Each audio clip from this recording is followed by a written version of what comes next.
আপনি যদি আমাকে প্রস্তাব দেন যে আপনি মাথায় কি গুলি খেয়ে মারা যাবেন নাকি বিষ খেয়ে মারা যাবেন, আমি কোনোভাবে মরতে চাই না, আমি বাঁচতে চাই। আমার সামনে এই অপশন দেওয়া হোক যে আপনি বাঁচতে চান না মরতে চান। এখন আগামী যে নির্বাচনে যদি এই অপশনটা আসে যে আপনারা আল্লাহর বিধান চান না মানুষের তৈরি বিদ্যমানের বিধান চান, আগে নির্বাচনটা সেটা হোক।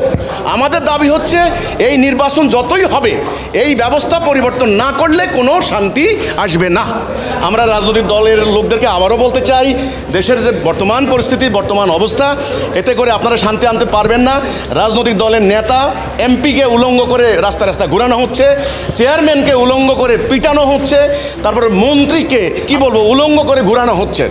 ভয় আতঙ্কে দেশ ছেড়ে পালাচ্ছেন। তো এই রাজনৈতিক প্র্যাকটিস আপনাদেরকে মুক্তি দেবে না, পরকালেও জান্নাত দেবে না। আমরা বলছি আপনারা দয়া করে আমাদের স্বনির্বন্ধ অনুরোধ আবেদন, আপনাদের জ্ঞান আছে, বুদ্ধি আছে, শিক্ষা আছে, যোগ্যতা আছে, দেশের প্রতি যদি মমতা থেকে থাকে তাহলে দয়া করে এই রাজনৈতিক এই প্র্যাকটিস বন্ধ করুন।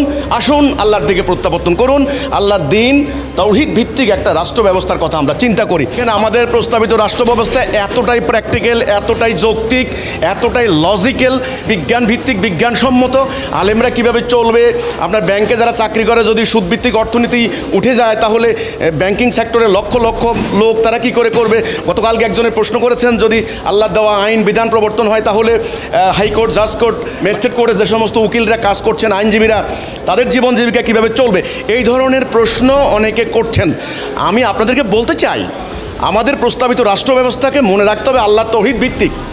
এখানে কোনো মানুষের মর্যাদাহানি হবে না, কোনো মানুষ না খেয়ে মারা যাবে না, কোনো মানুষ বিনা চিকিৎসা মারা যাবে না।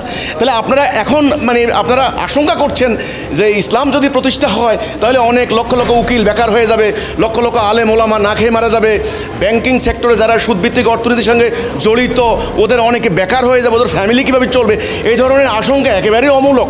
আমি আপনাদেরকে বলতে চাই এ ধরনের আশঙ্কা একেবারেই অমূলক। আপনারা দেখবেন ইনশাআল্লাহ যদি আল্লাহ দেওয়া ব্যবস্থা কায়েম হয় সবাই নিরাপত্তা লাভ করবেন, অর্থনৈতিক নিরাপত্তা, সামাজিক নিরাপত্তা, সমস্ত সিকিউরিটি তারা পাবেন। কাজে এতে কোনো আশঙ্কার কিছু নেই। এই ব্যাপারে বিস্তারিত তথ্য উপাত্ত এবং যুক্তি আমরা সেটা আমাদের বইয়ে তুলে ধরেছি, এখানে বলা সম্ভব নয়।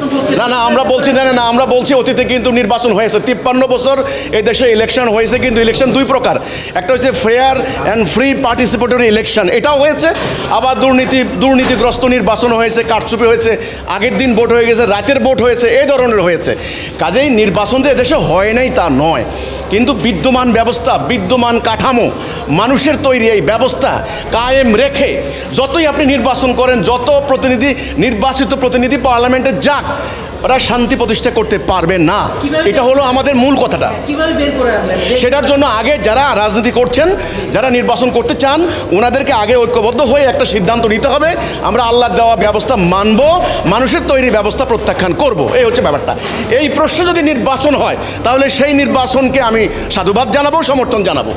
আপনি যে বললেন যে রাজনৈতিক দলগুলি আসতে পারে কিনা, আমি মনে করি রাজনীতি করলেও যারা স্বার্থহীন, মানবতার কল্যাণকামী, দেশকে ভালোবাসে, দিনকে ভালোবাসে, আল্লাহকে ভালোবাসে, তারা অবিসম্ভাবী রূপে আসবে, আমাদের ডাকে সাড়া দেবে ইনশাআল্লাহ।